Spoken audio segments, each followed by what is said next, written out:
ஃப்ரெண்ட்வுட்ஸ் நேர்களுக்கு வணக்கம். இவங்களுக்கெல்லாம் உள்ள இடமே கிடையாது, உள்ள நுழைக்கவே கூடாது, அந்த ரோட்டு வழியா கூட நடந்து போக கூடாது, கேட்டை இழுத்து மூடுங்க ஐயா அப்படின்னு இபிஎஸ் கராரா என்ன பண்ணிருக்கிறாரு, ஸ்ட்ரிக்டா ஆர்டர் போட்டிருக்கிறாரு. இவங்களால ஒரு ஓட்டு நம்மளுக்கு வேண்டாம், இவங்க வந்துதான் அந்த ஒத்த ஓட்டுல நம்ம ஜெயிக்கணுமா, அப்படிப்பட்ட வெற்றியே நம்மளுக்கு தேவையில்லை, இழுத்து மூடுங்க கேட்டை அப்படின்னு ரொம்ப ஸ்ட்ரிக்டா சொல்லியிருக்காரு. யாருக்கு சொன்னாரு, எவங்களுக்கு சொன்னாருன்னா ஐயா இபிஎஸ் ஓபிஎஸ்க்கும் சசிகலா அவர்களுக்கும் திட்டவட்டமா சொல்லிட்டாரு.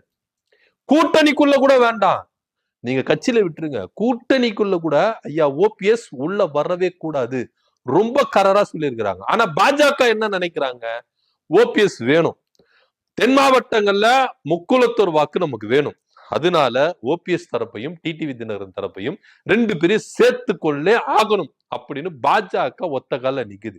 இங்க எடப்பாடி பழனிசாமி என்ன சொல்றாரு, நீங்க டிடிவி தினகரனோட சேர்த்துக்கங்க, அதுக்கு எனக்கு எந்தவித ஆட்சேபனையும் இல்ல, ஓபிஎஸ் கூட சேர்க்க கூடாது அப்படின்னு கராரா இருந்தாங்க. ஆனா பாஜக வேற லெவல்ல பிளான போட்டிருக்காங்க, மெகா சூப்பர் டூப் அப்படின்னு கூட சொல்லலாம், அந்த மாதிரி ஒரு திட்டத்தை போட்டு இபிஎஸ் சாம்ராஜ்யத்தை சரிக்கணும். என்ன நீ எனக்கு ஆர்டர் போடுறது, எனக்கு கீழேதான்பா நீ வந்து எனக்கு ஆர்டர் போடுற, அதெல்லாம் முடியாது, நீ இப்படி போனீங்கன்னா நான் அப்படி வருவேன் அப்படின்னு பாஜக செம்ம பிளான போட்டு இபிஎஸ் சரிச்சிருக்கிறாங்க. என்னன்னா ஓபிஎஸ் தனி கட்சி ஆரம்பிக்கிறாரு, அதுல எந்த வித மாற்று கருத்து இல்ல, அதிமுக தொண்டர்கள் உரிமை மீட்பு கழகமா மாத்தி இருக்கிறாரு. ஆனா அத ப்ராப்பரா ரிஜிஸ்டர் பண்ணி இருக்கிறாரா, தேர்தல் ஆணையத்துல ரிஜிஸ்டர் பண்ணி தனி கட்சி அப்படின்னு அனௌன்ஸ்மெண்ட் பண்ணி இருக்கிறாரா, கிடையவே கிடையாது, குழுன்றத கழகமா மாத்தி இருக்கிறாரு, அவ்வளவுதான். மத்தபடி ஓபிஎஸ் பேர்ல கட்சி ஆரம்பிக்கவே இல்லை. ஏற்கனவே ஓபிஎஸ் தரப்புல இருந்து ஒரு கட்சி தேர்தல் ஆணையத்துல பதிவு பட்டதா தகவல், movement for growth and rights party அப்படின்னு சொல்லிட்டு இருக்கு, சுருக்குனா எம்ஜிஆர் அப்படின்னு வருது. சோ இந்த பேர்ல அவங்க ஏற்கனவே கட்சியே பதிவு பண்ணியிருக்கிறாங்க அப்படின்னு சொல்லப்படுது. ஆனா அந்த கட்சி பேரோட ஓபிஎஸ் அவர்கள் செயல்படுவாரா அப்படின்ற ஒரு கேள்விக்குறியும் இருக்கு. ஆனா பாஜக என்ன நினைக்குதுன்னா, ஐயா ஓபிஎஸ் அவர்களை சமரசம் பண்ணியிருக்கிறாங்க. என்னன்னா வருகிற சட்டமன்ற தேர்தல்ல நீங்க அதிமுக தொண்டர்கள் உரிமை மீட்பு கழகமாவே நீங்க ரிஜிஸ்டர் பண்ணுங்க, நீங்க குழுவ கழகமா தான் மாத்திருக்கீங்க, ஆனா அது தனி கட்சியா பிரவேசம் அடைஞ்சிருக்கா, தனி கட்சியா ரிஜிஸ்டர் ஆயிருக்கா அப்படின்னா கிடையவே கிடையாது. எப்படி டிடிவி தினகரன் தனியா ஒரு கட்சி ஆரம்பிச்சு கூட்டணிக்குள்ள வராரோ, நீங்க ஒரு தனியா கட்சி ஆரம்பிச்சு கூட்டணிக்குள்ள வாங்க, கூட்டணிக்குள்ள வந்தீங்கன்னா நிச்சயமா உங்களுக்கான அங்கீகாரத்தை நாங்க கொடுக்கிறோம் சார், அவர் கொடுக்கணும் இல்ல, நாங்க கொடுக்கிறோம் அப்படின்னு பாஜக சொல்லுது. ஆனா இங்கதான் சிக்கல இருக்கு, இதுல ராஜதந்திரியான இபிஎஸ் நம்ம கவனிச்சு பார்க்கணும். ஏன்னா ஓபிஎஸ் இவர் வந்து என்ன பண்றாருன்னா, பல உரிமையல் நீதிமன்றத்துல பல வழக்குகளை தொடர்ந்து இருக்கிறாரு, இபிஎஸ் மேல தொடர்ந்து இருக்கிறாரு, இபிஎஸ் சம்பந்தப்பட்டவங்களை தொடர்ந்து இருக்கிறாரு, அதிமுக அந்த கட்சி மேல தொடர்ந்து இருக்கிறாரு, பொதுக்குழு மேல தொடர்ந்து இருக்கிறாரு. ஒருவேளை ஐயா ஓபிஎஸ் அவர்கள் தனி கட்சி ஆரம்பிச்சு ரிஜிஸ்டர் பண்ணி தனியா போயிட்டாருன்னு வச்சுக்கோங்களேன், இவர் போட்ட கேஸ் எல்லாம் ஆட்டோமேட்டிக்கா தள்ளுபடி ஆயிடும், அப்போ இபிஎஸ்க்கு வெற்றி ஆயிடும். ஏன்னா ஏற்கனவே டிடிவி தினகரன் கேஸ் போட்டார், அவர் தனி கட்சி ஆரம்பிச்சு அவர் வழக்கு எல்லாம் வித்ட்ரா ஆயிடுச்சு. இப்போ அதுல இருந்து பிடியில இருந்து கொஞ்சம் வந்துட்டோம், இப்போ ஓபிஎஸ் நெருக்கிறார், அவரு பயங்கரமா நெருக்கிறார், ஓபிஎஸ் நெருக்கிறார். அந்த நெருக்குல இபிஎஸ்க்கு என்ன பண்றதுன்னு தெரியல. ஒருவேளை ஓபிஎஸ் தனி கட்சி ஆரம்பிச்சுட்டாருன்னா அந்த வழக்குகள் ஆட்டோமேட்டிக்கா என்ன ஆயிடும், டிஸ்க்ளோஸ் ஆயிடும். அப்படி இருக்கும் பொழுது இபிஎஸ்க்கு இது ஒரு வகையில கெயின் தான். ஆனா பாஜக என்ன நினைக்கிறாங்கன்னா, நீங்க தனி கட்சியா வந்து உள்ள வந்து ஆளுமை செய்யுங்க, இபிஎஸ் அடங்கிடுவோம். 2026 சட்டமன்ற தேர்தல் முடிஞ்சிட பிறகு அதிமுக அப்படின்ற கட்சி இபிஎஸ் கிட்ட இருக்காது, ஆட்டோமேட்டிக்கா நீங்க அதுல என்ன பண்ணிக்கலாம், ஜாயின் பண்ணிக்கலாம் அப்படின்னு சொல்லிட்டு பாஜகவும் இங்க பேச்சுவார்த்தைகள் நடத்தினதாகவும் தகவல் வருது. ஒரு வகையில பாத்தீங்கன்னா ஐயா ஓபிஎஸ் வைத்து பாஜக இபிஎஸ்க்கு வேட்டு வைக்கிறாங்க அப்படின்னு தான் பார்க்க வேண்டியதா இருக்கு. ஆனா இபிஎஸ் ரொம்ப தெளிவா இருக்கிறாரு, அதிமுக அப்படின்ற கட்சியில ஓபிஎஸ்ஸையோ சசிகலாவோ இணைப்பதற்கான சாத்தியக்கூறுகள் 0.0% கூட இல்லைங்க, சொல்லிட்டாரு, தெளிவா சொல்லிட்டாரு, ஒண்ணுமே கிடையாது, அந்த எண்ணத்தோட நீங்க வரவே வராதீங்க. ஆனா பாஜக டிடிவி தினகரன்கிட்ட பேச்சுவார்த்தை நடத்திட்டு இருக்காங்க, ஓபிஎஸ் கிட்ட பேச்சுவார்த்தை நடத்திட்டு இருக்காங்க, திரும்பவும் உள்ள வர்றதுக்கான வாய்ப்புகள் இருக்கா இல்லையா அப்படின்ற ஒரு பெரிய எதிர்பார்ப்புகள் இருக்கு. இதனிடையில டிடிவி தினகரன் ஓபிஎஸ் இவங்க விஜய் கூட போறதுக்கான வாய்ப்புகள் இருக்கு அப்படின்னு சொல்லப்படுது. இந்த வாய்ப்புகளை, அதாவது ஓபிஎஸ் அவர்கள் விஜய் கூட போய் சேருவாரா அப்படின்ற ஒரு விஷயம் இருக்கு. ஏன்னா விஜயோட எக்ஸ்பீரியன்ஸ் என்ன, ஐயா ஓபிஎஸ் ஓட எக்ஸ்பீரியன்ஸ் என்ன, அவருக்கு கீழே போயிட்டு இவர் ஒர்க் பண்ணுவாரா அப்படின்ற ஒரு பெரிய கேள்விக்குறியும் இருக்கு. ஆனா இங்க எதிரிக்கு எதிரி நண்பன், துரோகியை வீழ்த்தணும்னா நாங்க யாரு கூடனாலும் கை கூடுவோம் அப்படின்னு சொல்லப்படுது. ஒரு வகையில பாத்தீங்கன்னா டிடி விதிநகரனும் ஓபிஎஸும் திமுகவுக்கு ஆதரவு தரல நிலைமையில இருக்கிறதாகவும் தகவல் இருக்கு. இதெல்லாம் பார்த்துதான் பாஜக என்ன நினைக்கிறாங்க, இவங்க ஒண்ணு இந்த பக்கம் வரணும், இல்லையா விஜய் பக்கம் போட்டோம். ஆனா எக்காரணத்து கொண்டும் திமுகவுக்கு ஆதரவு தெரிவிக்க கூடாது. திமுகவுக்கு ஆதரவு தெரிவிச்சுட்டா நம்மளுடைய பாடு திண்டாட்டமா ஆயிரும்.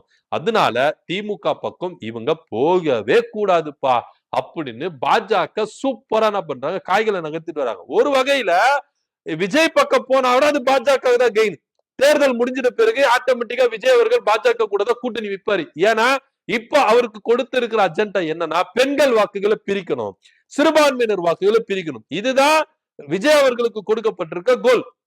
ஏன்னா நீங்க திமுகவை எடுத்துட்டீங்கன்னா பெண்களுக்கான வாக்குகள், சிறுபான்மையினர் வாக்குகள் ரொம்ப அதிகப்படியா இருக்கு. இந்த வாக்குகளை பிரிச்சுட்டா திமுகவை அழிச்சிடலாம் அப்படின்னு பாஜக நினைப்பா இருக்கு. ஆனா அந்த நினைப்பெல்லாம் நினைப்பாவே இருக்கும்னு வச்சுக்கோங்களேன், அது வேற விஷயம். இதை பிரிக்கணும்னா நம்மளால முடியாது, அதிமுகவால முடியாது, ஓபிஎஸ் ஆல முடியாது, டிடி விதினால முடியாது, பாமக முடியாது, வேற யாரால முடியும்? கூப்பிடுப்பா செல்லத்தை விஜய் அவர்களை கூட்டிட்டு வந்து உட்கார வச்சாங்க. உட்கார வச்சு சைலண்டாவே அண்டர் கிரவுண்ட்ல தான் போயிருந்தாங்க. ஆனா ஒவ்வொரு விஷயமும் பாஜகவுக்கு எதிராக நடக்கும் போது ஒவ்வொரு விஷயத்திலையும் விஜய் அவர்கள் ரொம்ப கமுக்கமாவே இருந்தாரு. இப்ப இவருக்கு என்னதான் நினைக்கிறாரு, என்னதான் இவருடைய அரசியல் கொள்கை எதிரி பாஜகன்றாரு. ஆனா ஒரு இடத்துல கூட பாஜக விமர்சிக்கவே இல்லையே. ஒரு இடத்துல கூட மோடி அவர்களையோ அமித்ஷா அவர்களையோ யாருமே விமர்சிக்கவே இல்லையே. என்னதான் இவருக்கு பிரச்சனை அப்படின்னு ரொம்ப தெள்ள தெளிவா இருந்தது. இப்ப ஜனநாயகன் படம் ரிலீஸ் பண்ண விடாம இருக்கிறாங்க censor board. Censor board central government கீழே இருக்கு. எப்ப விமர்சிங்கப்பா, ஒன்றிய அரசு விமர்சிங்க. நீங்க தனிப்பட்ட விதத்துல பாஜக விமர்சிக்க வேண்டாம். பாஜகவையோ மோடி அவர்களே அமித்ஷா அவர்களே விமர்சிக்கவே வேண்டாம். ஆனா ஒன்றிய அரசு விமர்சிங்க. உங்க படத்தை தடை பண்றாங்க. நீங்க நடிச்சீங்க லாஸ்ட் படம், ஃபேரவல் படம், இந்த படத்தை கூட நீங்க வெளியிடாம இருக்கிறீங்க.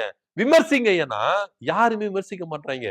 சரி விஜய விட்டுருங்க, விஜய்க்கு தான் வாயில புண்ணா இருக்குது, த்ரோட் பெயினா இருக்குது, எல்லாமே இருக்குது, அவர் வீட்டுல ட்ரீட்மெண்ட்ல இருக்கிறாருன்னு வச்சுப்போம்.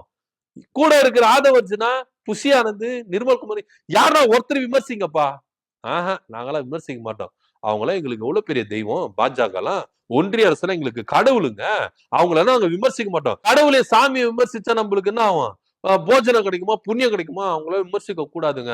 ஆனா நாங்க ஒருத்தர் விமர்சிப்போம். திமுக தான் காரணம். நாங்க உருவாக்குவோம் காரணத்தை. திமுகவுக்கும் சென்சார் போர்டுக்கும் கனெக்ஷன் இருக்கு, கூட்டணி இருக்கு. அதனாலதான் படத்தை வெளியிட மாட்டாங்க திமுக அப்படின்னு குரல் கொடுப்பாங்களே தவிர்த்து, எதிர்த்து வந்து தைரியமா ஒன்றிய அரசு விமர்சிப்பாங்களா, தணிக்கை போர்டு விமர்சிப்பாங்களா? விமர்சிக்க மாட்டாங்க. ஏன்னா இவங்களுக்கு கொடுக்க இருக்கிற அஜெண்டா ஃபுல்லாவே திமுகவை விமர்சிக்கணும், சிறுபான்மையினர் வாக்குகளை பிரிக்கணும், பெண்களுக்கான வாக்குகளை பிரிக்கணும். இதுதான். இப்போ உங்க படத்தை நம்பி விஜய் அவர்கள் லாஸ்ட் படம் அப்படின்னு சொல்லிட்டு நம்பி எத்தனை லட்சம் பேரு டிக்கெட்டுகளை பிளாக்ல வாங்கி பார்த்து வச்சுட்டு இருக்கான், படத்தை பார்க்கணும் கொண்டாடணும்னு. அவங்களுக்கு எல்லாம் பெரும் ஏமாற்றம் தானே. அந்த ஏமாற்றத்தை எதிர்த்தாவது யாருன்னா குரல் கொடுங்க வாங்க. ஏன்னா ஒருத்தர வரமாட்டாங்க. ஏன்னா விஜய் அவர்கள் சிபிஐ வழக்குக்கு எப்படி பதில் சொல்லணும் அப்படின்னு ப்ரிப்பேர் ஆயிட்டு இருக்கிறார். பனையூர் அலுவலகத்துல 12ஆம் தேதி சிபிஐ விசாரணை இருக்கு. அந்த விசாரணையில குறுக்கு கேள்வியில எப்படி கேட்பாங்க, பிராக்டிக்ஸ் எடுக்கிறார், ஒரு ட்ரையல் பார்த்துட்டு இருக்கிறார். வீடு பனையூர்லயே ஒரு ட்ரையல் பார்த்துட்டு இருக்காரு. பனையூர் அலுவலகமே இப்ப சிபிஐ அலுவலகமா மாறிச்சு. அதுக்குள்ள எப்படி எல்லாம் பண்ணணும் பிராக்டிக்ஸ் பண்ணிட்டு இருக்கிறார் விஜய் அவர்கள். இவர் சிபிஐ வழக்கு விசாரணையில பிராக்டிக்ஸ் முக்கியமா, ஜனநாயகன் படம் வெளியே வரலன்றது எனக்கு அது முக்கியமா? ஜனநாயகன் படம் வெளியாகும், ரசிகர்கள் எல்லாம் பிளாக்ல டிக்கெட் வாங்கிட்டு இருக்கட்டும், என்ன வேஸ்டா போயிட போதே. இன்னைக்கு இல்லைன்னா நாளைக்கு சம்பாரிச்சுக்கலாம் பணத்தை. 5000 ரூபாய் கொடுத்து டிக்கெட் வாங்கினா என்ன இப்போ, இன்னைக்கு இல்லைன்னா நாளைக்கு சம்பாரிச்சுன்னு போ பணத்தை. எனக்கு என்ன, எனக்கு சிபிஐ விசாரணைக்கு எப்படி ரெடி ஆகணும் அதுதான் எனக்கு மெயின் அப்படின்னு பனையூர் அலுவலகத்துல விஜய் அவர்கள் ரொம்ப தீவிரமா பிராக்டிக்ஸ்ல ஈடுபட்டு இருக்கிறார். சோ இப்படியா இருக்கச்சதான் சிறுபான்மையினர் வாக்குகளையும் பெண்களுக்கான வாக்குகளையும் பிரிக்கிறதுக்கு பாஜக விஜய் அமைப்பு இருக்காங்க. சோ அதனால ஓபிஎஸ் டிடிவி தினகரனும் அவங்க கூட கூட்டணி வச்சாலும் அது பாஜக தான் ரொம்ப பெரும் பலம் அப்படின்னு இருக்கும் பொழுதுதான் இங்க ஓபிஎஸ் உள்ள அலோ பண்ணவும் மாட்டேன் அப்படின்னு ரொம்ப திட்டவட்டமா இருக்கிறாங்க. பாஜக சூப்பரா காய்களை நகர்த்திட்டு வந்து ஓபிஎஸ் தனியா ஒரு கட்சி ஆரம்பிச்சு நீங்க என்ன பண்ணுங்க, கட்சியை பதிவு பண்ணிட்டு கூட்டணிக்குள்ள வாங்க, என்டிஏ கூட்டணிக்குள்ள வாங்க. இப்ப மோடி வரப்போறார். மோடி வரும்போது டிடிவி தினகரன், ஓபிஎஸ், எடப்பாடி பழனிசாமி, அன்புமணி, புரட்சி பாரதம் கட்சி தலைவர் ஏசி சண்முகம், இன்னும் தமாக கட்சி தலைவர், இன்னும் பலர் நிறைய பேர் என்ன பண்றாங்க, ஒரே மேடையில தோன்ற போறாங்க.